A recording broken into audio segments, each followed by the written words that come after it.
Bem-vindos. Na transmissão de hoje nós vamos tratar de alguns aspectos muito importantes relacionados a operações de compra e venda, tanto de mercadorias quanto de ativos financeiros, de investimentos, como o mercado financeiro os chama, e também da forma de eliminar esses problemas que são os chamados riscos.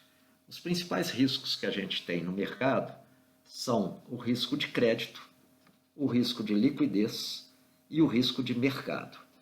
Risco de crédito é quando, por exemplo, eu empresto um dinheiro que eu tenho reservado para pagar uma dívida em 30 dias para um amigo que está apertado, desesperado e que me pediu esse empréstimo para que ele me pagasse dentro de 20 dias. Como eu confio no meu amigo e sei que ele vai me pagar no prazo combinado e que isso vai me dar oportunidade de recompor o dinheiro que eu tenho para liquidar minha dívida na data que eu preciso ter aquele dinheiro, eu então empresto. Entretanto, passa aquele período de 20 dias e meu amigo teve azar, deu azar nos negócios, perdeu o dinheiro, quebrou, teve algum problema qualquer e ele não tem condições de me pagar. Ele torna-se inadimplente. Então, como eu emprestei o dinheiro para ele e ele não tinha como me pagar na data combinada, ele não cumpriu a parte dele no nosso acordo e esse risco de não cumprimento do acordo pela contraparte, no caso, o meu amigo, é o que a gente chama de risco de crédito.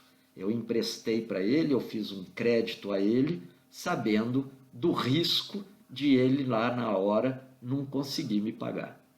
Esse risco de crédito, ele atrela-se, ele soma-se, agrega-se ao outro risco que eu vou ter agora pelo fato de que meu amigo não me pagou, que é o chamado risco de liquidez. Como ele não me pagou, eu fiquei sem o total dos recursos que eu precisava de ter para liquidar minha dívida.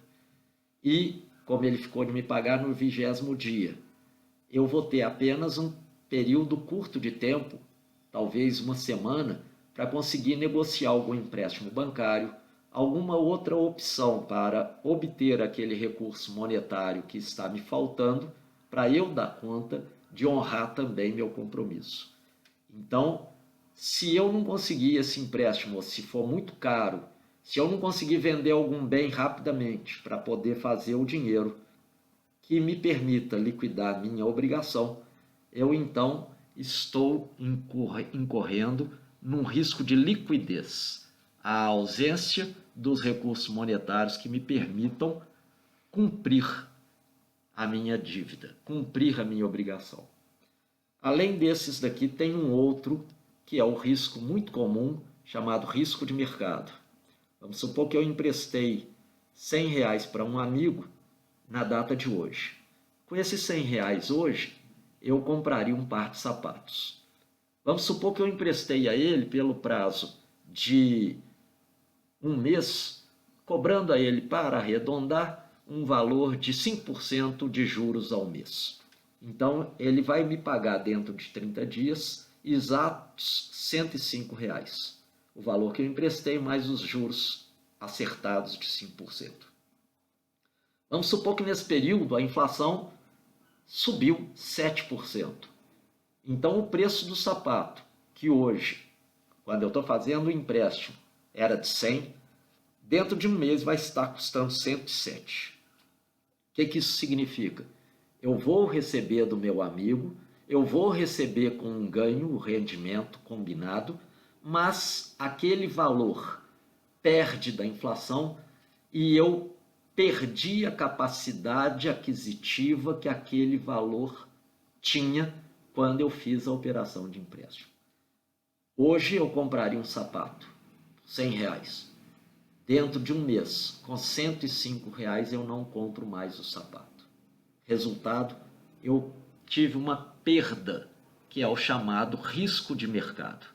Isso aconteceu muito aqui no Brasil, quando da época de inflação elevada, quando o Brasil vivia o período de hiperinflação, e mesmo antes, quando as taxas de juros fixadas em 12% ao ano antes da década de 60, de meados dos anos 60, a taxa de juros máxima era de 12% ao ano por lei. E a inflação acabava superando esse montante, o que desestimulava a quem tinha dinheiro de fazer empréstimos, porque na data de receber de volta o valor emprestado, aquele valor tinha sido depreciado e não tinha o mesmo poder aquisitivo da época do empréstimo. Esses três riscos de mercado, para serem eliminados ou reduzidos ou mitigados, eles dão origem ao que o mercado financeiro desenvolveu, que é um contrato chamado de operações de derivativos, contratos de derivativos, que são o quê? São contratos cujo valor faz referência a um ativo subjacente. O contrato do derivativo não envolve diretamente um bem, uma mercadoria ou uma taxa. Ele envolve indiretamente um bem ou uma taxa. Por quê? Porque o derivativo é um contrato para se prevenir as partes de eventuais variações de preço do bem, da mercadoria ou eventual variação da taxa.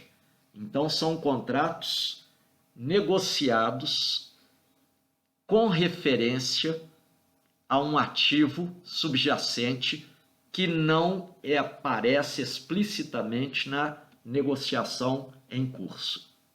Esse ativo subjacente, como eu disse, pode ser físico ou financeiro, uma mercadoria, um título, uma ação, ou um índice ou uma taxa, como, por exemplo, uma taxa de câmbio ou uma moeda. Eles são contratos cujas características principais são contratos padronizados, que são negociados em mercados perfeitamente organizados e controlados, seguros, normalmente em bolsas ou câmaras de compensação, e sua principal finalidade é transferir o risco de variações que possam acontecer em preço ou taxa entre os agentes econômicos. Se o agente está procurando proteger-se de uma variação que lhe é negativa, que lhe é prejudicial, ele faz um contrato derivativo chamado hedge. Ele é o hedger. Se ele está querendo ganhar dinheiro comprando um bem para esperar, já que ele acredita em que aquele bem vai se valorizar no tempo, ele leva o nome de especulador. Ele está fazendo uma especulação. Esses principais derivativos são contratos do tipo contrato a termo, contrato de futuro, contrato de opções, compra ou venda de opções, ou swaps. Nós vamos verificar que, por definição, o contrato a termo tem a mesma definição do que o contrato futuro, ou seja, está sendo negociado um bem, uma mercadoria, para entrega num prazo futuro em relação à data da negociação que está acontecendo. Entretanto, se a definição entre eles é a mesma, nós estamos comprando ou vendendo um bem cuja entrega vai ser feita dentro de um prazo combinado, é de se deixar bastante claro que eles não são exatamente a mesma coisa. Por quê? Porque no contrato a termo ou contrato a prazo, conhecido pelo nome em inglês de forward, este contrato ele vai movimentar efetivamente mercadoria física, porque o interesse por trás do vendedor e do comprador é o bem físico que está sendo objeto da negociação. Já se o objeto combinado vai ser entregue numa data futura, este objeto vai naquela data futura dar origem, como contrapartida, a uma movimentação financeira. Esta movimentação financeira só vai ocorrer, portanto, na data do vencimento do acordo feito, do contrato fechado.